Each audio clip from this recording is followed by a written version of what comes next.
اعوذ باللہ من الشیطان الرجیم بسم اللہ الرحمن الرحیم۔ اللہ سبحانہ و تعالیٰ کے ببرکت نام سے شروع جو نہایت مہربان رحم کرنے۔ آیت نمبر 143 کیا ہے کہ اور اللہ ایمان والوں کو پاک صاف کر دینا اور کافروں کو مٹا دینا چاہتا تھا۔ کیا ہے کہ دراصل مسلمانوں میں ایک خاص طور پر ان لوگوں کی آزمائش مطلوب تھی۔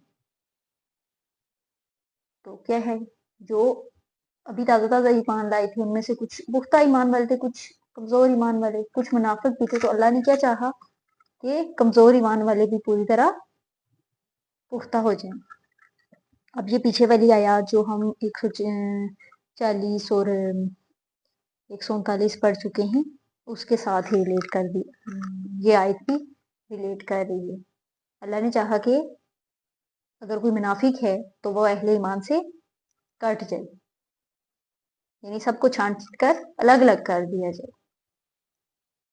تو کیونکہ اس میں ہی بہت سارے جیسے عبداللہ بن ابی اور ان کے 300 ساتھیوں کے نفاق کا پردہ اسی آزمائش سے چاک ہوا تھا، ورنہ ان کی اصلیت مسلمانوں پر کیسے ظاہر ہوتی۔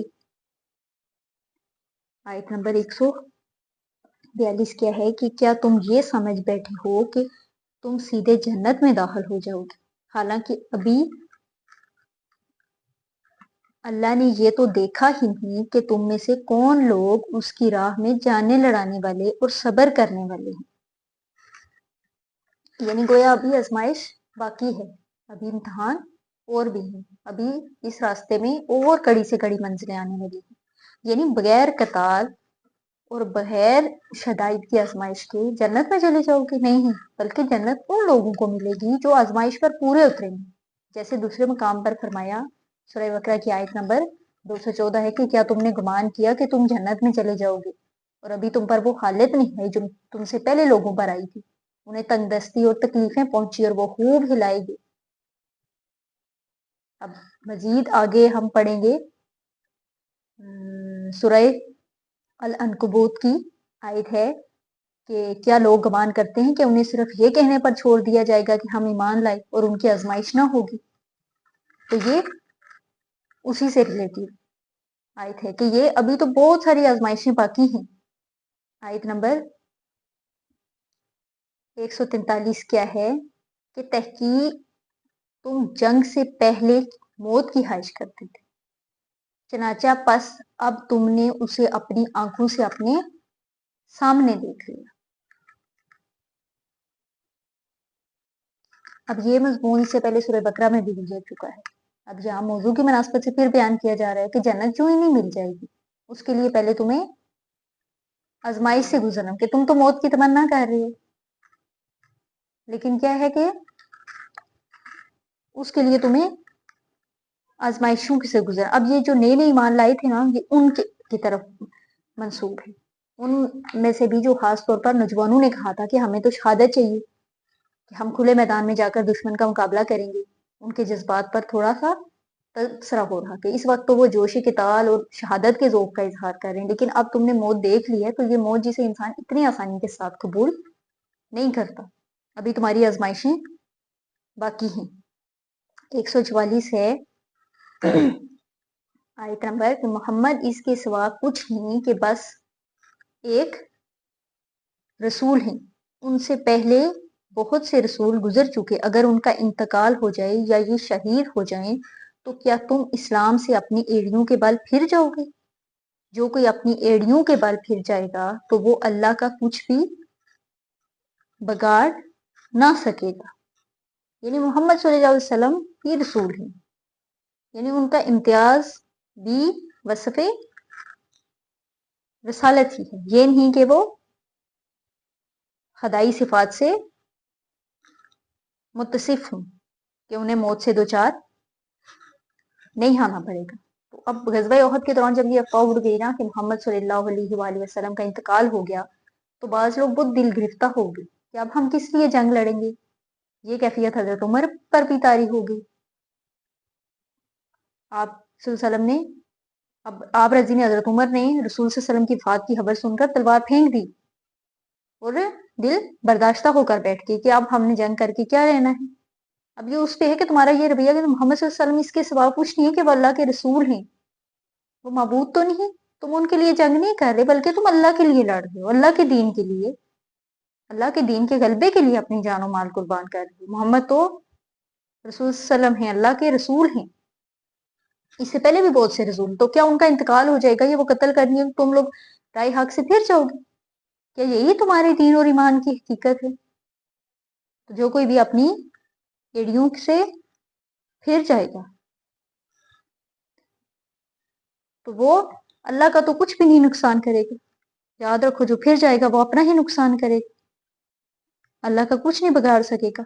نبی صلی اللہ علیہ وسلم کے سانحہ وفات کے وقت جب حضرت عمر شدت جذبات میں وفات نبی صلی اللہ علیہ وسلم کا انکار کر رہے تھے، حضرت ابو بکر صدیق نے نہایت حکمت سے کام لیتے ہوئے منبر رسول کے پہلو میں کھڑے ہو کر انہی آیات کی تلاوت کی، جس سے حضرت عمر بھی متاثر ہوئے. انہوں نے محسوس ہوا کہ یہ آیات ابھی ابھی اتری ہیں.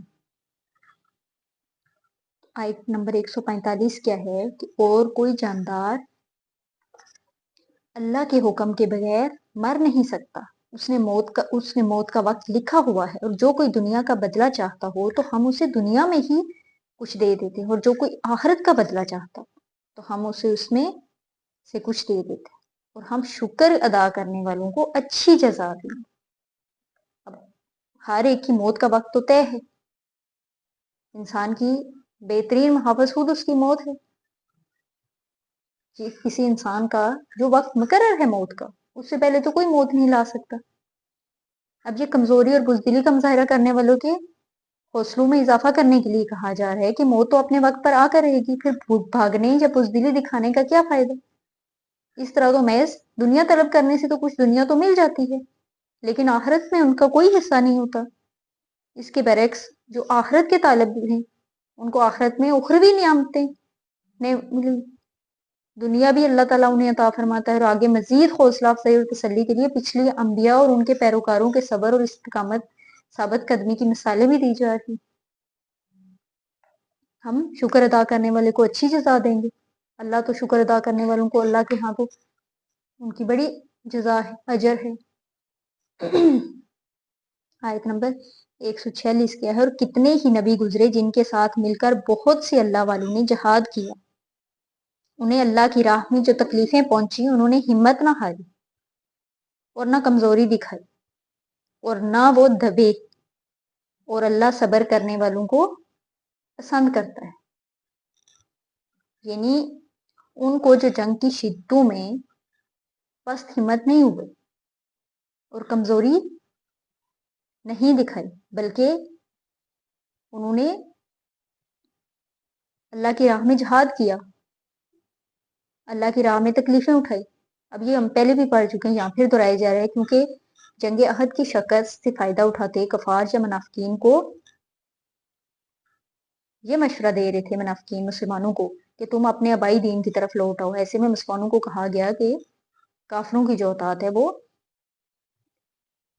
ہلاکت ہے، اللہ صبر کرنے والوں کو پسند کرتا ہے. اب آیت نمبر 147 کیا ہے، اور ان کا کہنا یہی تھا کہ اے ہمارے رب، ہمارے گناہ بخش دے اور ہمارے کاموں میں ہم سے جو زیادتیاں ہوئی وہ معاف کر دے، اور ہمیں ثابت قدم رکھ، اور کافر قوم کے مقابلے میں ہماری مدد فرما. اب ہر مرحلے پر جو ہے ان کا تو یہی قول ہوتا تھا کہ وہ دعا کرتے تھے کہ ہمارے رب ہمیں بخش دے، ہمارے گناہ اور ہم کسی معاملے سے تجاوز ہوں تو اسے معاف فرما دے، اور کافروں کے مقابلے میں ہماری مدد فرما. حضرت طالوت کے ساتھیوں کی بھی یہی دعا تھی، اور سورہ بقرہ کے اختتام پر آنے والی دعا کے الفاظ بھی یہی تھے. آیت نمبر 148 کیا ہے کہ اے لوگو جو ایمان لائے ہو، اگر تم کافروں کی باتیں مانو گے تو وہ تمہیں پلٹا کر مرتد بنا دیں گے، اور پھر تم خسارہ پانے والے ہوتے. یعنی اگر تم کافروں کی بات مانو گے، ان کے نقش قدم پر چلو گے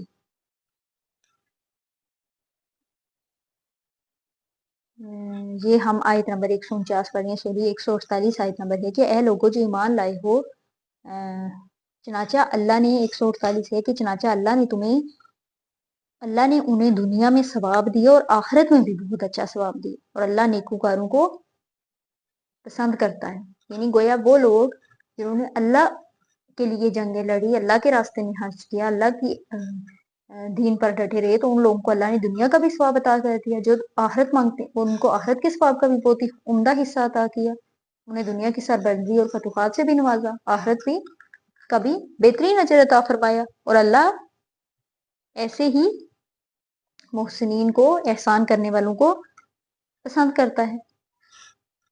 اس لیے مسلمانوں کو کہا گیا تھا کہ کافروں کی اطاعت ہلاکت اور خسارے کا باعث ہے۔ آیت نمبر 148 تک ہم نے اس لیسن میں پڑھا ہے۔ آیت نمبر 149 سے ہم اگلے لیسن میں سٹارٹ کریں گے۔ وما علینا الا البلاغ المبین۔ السلام علیکم ورحمۃ اللہ وبرکاتہ۔